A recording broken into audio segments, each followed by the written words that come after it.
नमस्कार, ज्ञान सागर में आपका स्वागत है। आज हम कक्षा 6 से हिंदी पाठ्य पुस्तक बाल राम कथा को पढ़ रहे हैं, जिसका भाग 9 आज हम करेंगे। भाग 8 पहले ही अपलोड किए जा चुके हैं, जिन्हें आप हमारे चैनल पर जाकर एक तरीके से एक क्रम से देख सकते हैं। आज हम 9वां भाग राम और सुग्रीव पढ़ेंगे। आज के भाग में हमने जाना कि राम सगरी से मिलने के लिए गए। राम सीता की खोज में घूम रहे हैं और अब वो सुग्रीव के पास जाते हैं। आज राम और सुग्रीव का मिलन है। चलिए पाठ शुरू करते हैं। आशा करते हैं कि नए व्यूवर्स हमारे चैनल को सब्सक्राइब करेंगे और जो पुराने हैं वो हमारे वीडियो को पसंद करेंगे, लाइक करेंगे, दोस्तों के साथ शेयर करेंगे। चलिए, राम और सुग्रीव। राम और लक्ष्मण का अगला पड़ाव ऋषिमुख पर्वत था। सुग्रीव वहीं रहते थे। कबंध और शबरी की बात दोनों भाइयों को याद थी। दोनों ने सुग्रीव से मिलने की सलाह दी थी। कहा था कि मैं सीता की खोज में सहायक होंगे। दोनों राजकुमार शीघ्रता से वहां पहुंचना चाहते थे। सुग्रीव का मूल निवास ऋषिमुख पर्वत नहीं था, वह किष्किंधा था। ऋषिमुख में वह निर्वासन में अपना जीवन व्यतीत कर रहे थे, समय बिता रहे थे। सुग्रीव किष्किंधा के वानरराज के छोटे पुत्र थे। बड़े भाई का नाम बाली था। पिता के न रहने पर ज्येष्ठ पुत्र बाली राजा बन गए और दोनों भाइयों में बहुत प्रेम था। राजकाज में किसी बात को लेकर मनमुटाव हुआ, फिर झगड़ा हो गया कि इतनी गंभीर हुआ कि सुग्रीव को मार डालने पर उतारू हो गया। जान बचाने के लिए सुग्रीव को ऋषिमुख पर आना पड़ा। ऋषिमुख आकर सुग्रीव का डर कम नहीं हुआ। वह चौकस रहता था। विश्वास पात्र वानर सेना निरंतर पहरे पर रहती थी। सुग्रीव स्वयं भी पहरा देते थे। इस डर से कहीं बाली के गुप्तचर सैन्य वहां न पहुंच जाए। एक दिन सुग्रीव पहाड़ी पर खड़ा था। उसने दो युवकों को इधर आते हुए देखा। ये दोनों अवश्य बाली के गुप्तचर होंगे, मुझे मारने आ रहे होंगे। सुग्रीव ने तत्काल अपने साथियों को बुलाया। हमें ऋषिमुख पर्वत छोड़ देना चाहिए, यह स्थान सुरक्षित नहीं है। बाली यहाँ भी आ धमका। सुग्रीव ने अपने साथियों से कहा कि मैंने दो युवकों को यहाँ आते हुए देखा है, उनके हाथ में धनुष है। सुग्रीव घबराया हुआ था, पर उसके प्रमुख साथी हनुमान इससे सहमत नहीं थे। बाली की सेना में ऐसे सैनिक नहीं है। हनुमान ने भी दोनों युवकों को देख लिया और हनुमान पर सुग्रीव का भरोसा था, उसने बात मान ली। राम और लक्ष्मण पहाड़ी पर चढ़ते चढ़ते थक गए थे। वे पहाड़ी सरोवर के पास रुके थकान मिटाने, मुंह हाथ धोने। तभी भेष बदलकर हनुमान वहां पहुंच गए। शिष्टता से प्रणाम किया। पूछा, आप दोनों कौन हैं? वन में क्यों भटक रहे हो? आपका बीच मुनियों जैसा है, लेकिन चेहरे से राजकुमार लगते हैं। हम सुग्रीव से मिलने जा रहे हैं, हमें उनकी सहायता की आवश्यकता है। क्या आप जानते हो? राम ने विनम्रता से पूछा। प्रारंभिक बातचीत में हनुमान स्थिति भाप गए। वे अपने मूल रूप में आ गए। प्रणाम करते हुए बोले, मैं हनुमान हूँ, सुग्रीव का सेवक। उन्होंने अपना परिचय जानने के लिए आपका परिचय जानने के लिए यहाँ भेजा था।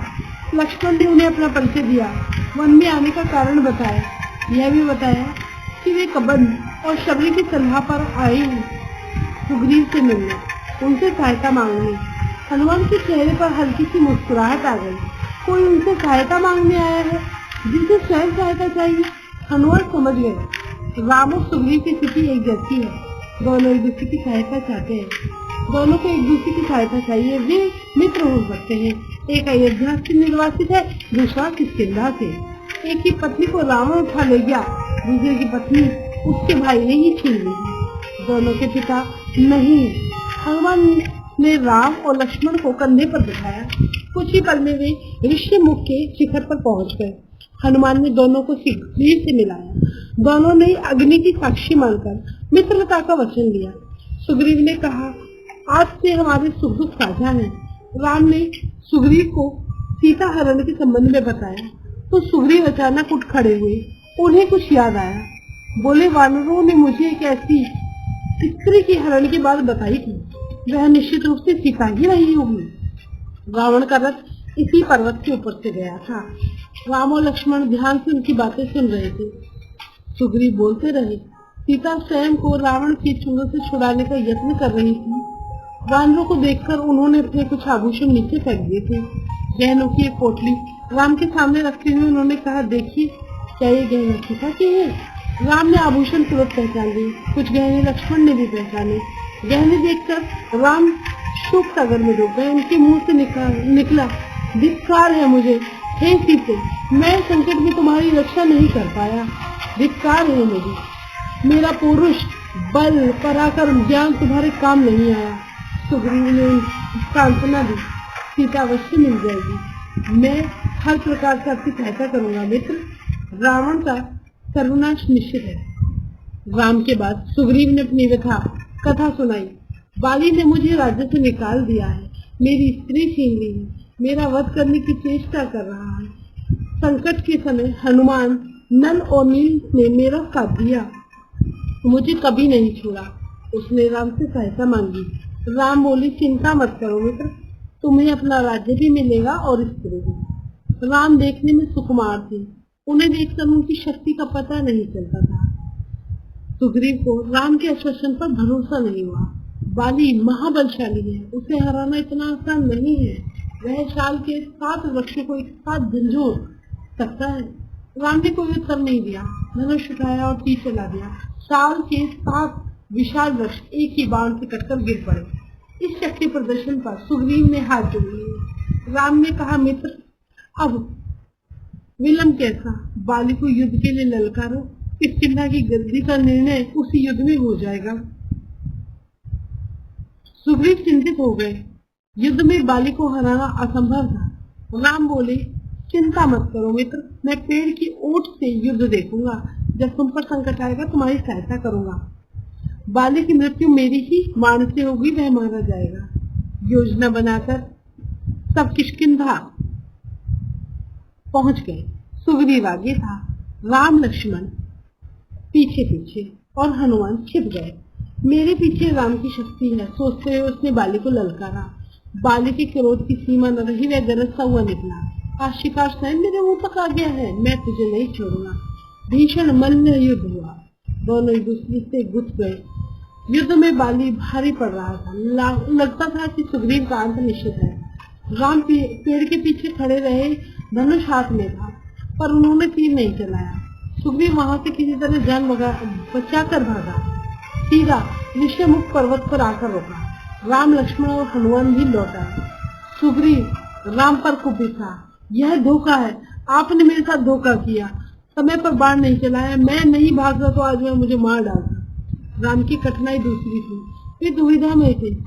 उन्होंने सुग्रीव को समझाया, तुम दोनों भाइयों के चेहरे इतने मिलते जुलते हैं, दूर से दोनों एक जैसे लगते हो। मैं बाली को पहचान नहीं पाया, बिना पहचाने बाण चलाता तो वह तुम्हें भी लग सकता था। मैं इस चूक के लिए तैयार नहीं था, मैं अपने मित्र को खोना नहीं चाहता था। लक्ष्मण ने समझा बुझाकर सुग्रीव को तैयार किया एक और युद्ध के लिए। राम ने कहा, जाओ मित्र, इस बार बाली को पहचानने में चूक नहीं होगी, इस बार उसका अंत निश्चित है। सुग्रीव डरा हुआ था, घबराहट की, पर राम के कहने पर तैयार हो गया। किष्किंधा पहुंचकर उसने बाली को चुनौती दी, ललकारा। बाली को सुग्रीव का यह साहस समझ में नहीं आया। वह अंतपुर में गया, अपनी पत्नी रानी तारा के साथ। बाली जाने लगा तो तारा ने उसे समझाने का प्रयास किया, जाने से मना किया। बाली ने उसकी बात नहीं मानी, पैर पटकता हुआ बाहर आया, क्रोध से उबल रहा था। बाली ने हाथ हवा में उठाया, मुट्ठी बीची हुई। वह एक घूसे से सुग्रीव का काम तमाम कर देता। तभी राम का बाण उसकी छाती में लगा, वह लड़खड़ाकर गिर पड़ा। बाली के गिरने पर राम लक्ष्मण और हनुमान पेड़ की ओर से बाहर निकल आए। आनंद फानन में राज्याभिषेक की तैयारी की गई। सुग्रीव की राजगद्दी मिली। सुग्रीव को राजगद्दी मिली। राम की सलाह पर बाली के पुत्र अंगद को युवराज का पद दिया गया। राम ने सुग्रीव के लिए संबोधन बदल दिया। राजगद्दी पर बैठने के बाद उन्हें मित्र नहीं कहा, वरना राज कहकर संबोधित किया। सुग्रीव का मन था कि राम कुछ समय वहीं रहे उनके साथ। राम ने मना कर दिया। कहा यह पिता की आज्ञा के विरुद्ध होगा। उन्होंने मुझे वनवास दिया है, मैं वन में ही रहूंगा। राम किष्किंधा से लौट आए। वर्षा ऋतु के कारण आगे जाना कठिन था। लंका रोहण कुछ समय के लिए स्थगित कर दिया गया। इस अवधि में वे प्रश्न पर्वत पर रहे। वर्षा ऋतु बीत गई। राम प्रतीक्षा कर रहे थे। सुग्रीव को वानर सेना की सीता की खोज के लिए सुग्रीव ने राज तिलक के दिन राम को इसका आश्वासन दिया था, लेकिन वह वचन भूल गए थे। राग रंग में उलझ गए। राम चिंतित थे, दुखी भी। हनुमान को सुग्रीव का वचन याद था।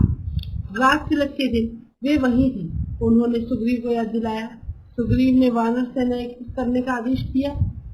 यह काम सेनापति नल को सौंपा गया। 15 दिन और बीत गए, लेकिन सेना राम के पास नहीं पहुंची। राम सुग्रीव के इस व्यवहार से क्षुब्ध थे। क्रोध में उन्होंने सुग्रीव के विनाश तक की बात कही। राम को चिंतित देख लक्ष्मण से न रहा गया। उन्होंने धनुष उठाया तो राम ने उन्हें रोक दिया। कहा, सुग्रीव को बस समझाना है, वह हमारा मित्र है।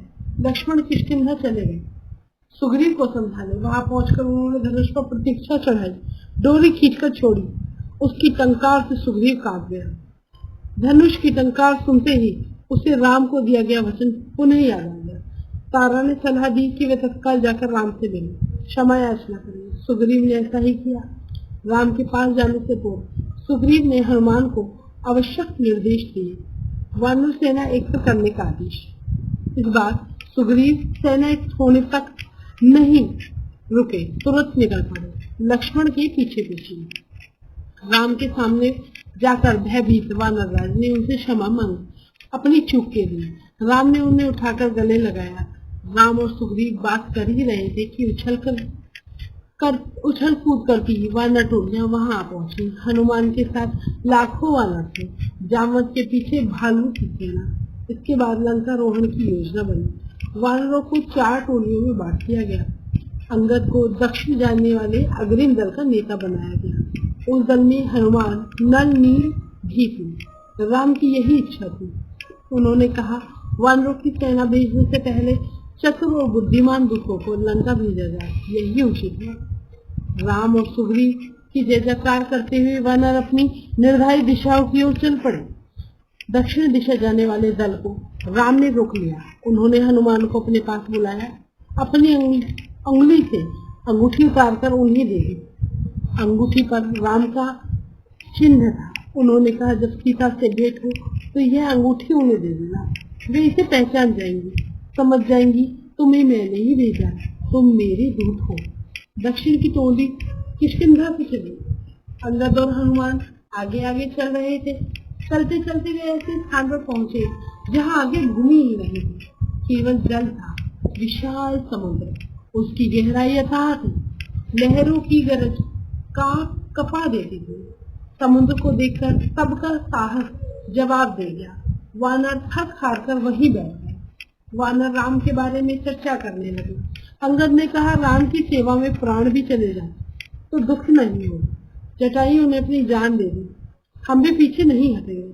तभी एक विशाल गिद्ध पहाड़ी के पीछे से निकला। वह जटायु का भाई था, नाम था संपाति। उसने कहा, सीता लंका में है, मैं जानता हूँ।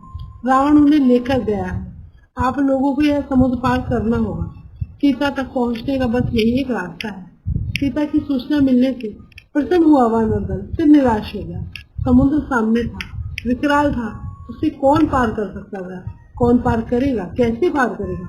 अंगद उदास हो गए। लक्ष्य सामने था पर विकट, उन्हें कुछ सूझ नहीं रहा था। बूढ़ा संपाति उनकी सहायता कर सकता था, पर इस आयु में इतनी लंबी उड़ान संभव नहीं थी। वानर दल असमंजस में पड़ गया। अंगद ने पहले ही कह दिया कि काम पूरा किए बिना कोई किष्किंधा वापस नहीं जाएगा। वे न आगे जा सकते थे न पीछे। वे एक दूसरे की ओर देख रहे थे। इस दल में सबसे बुद्धिमान जामवंत थे। सब उनके पास गए। उनके पास भी इस कठिन प्रश्न का कोई उत्तर नहीं था। तभी जामवंत की दृष्टि हनुमान पर पड़ी। वे सबसे दूर बैठे थे, चुपचाप। जामवंत जानते थे कि यह काम हनुमान कर सकते हैं। वे पवन पुत्र हैं, उनकी शक्ति अपार है, लेकिन उन्हें स्वयं इसका अनुमान नहीं है। उनकी सोई हुई शक्ति जामवंत ने जगाई। कहा, हनुमान, आपको जाना होगा। यह कार्य केवल आप कर सकते हैं, सबकी आंखें उन्हीं पर टिक गई। इस प्रकार दोस्तों भाग 9 सीता की खोज के बाद भाग 9 राम और सुग्रीव यहाँ समाप्त होता है। अगले भाग 10 को हम कल लेकर आएंगे। आज के लिए इतना ही। चैनल पर नए हैं तो प्लीज सब्सक्राइब कीजिए, वीडियो पसंद आए तो लाइक कीजिए। बने रहिए ज्ञान सागर में। धन्यवाद।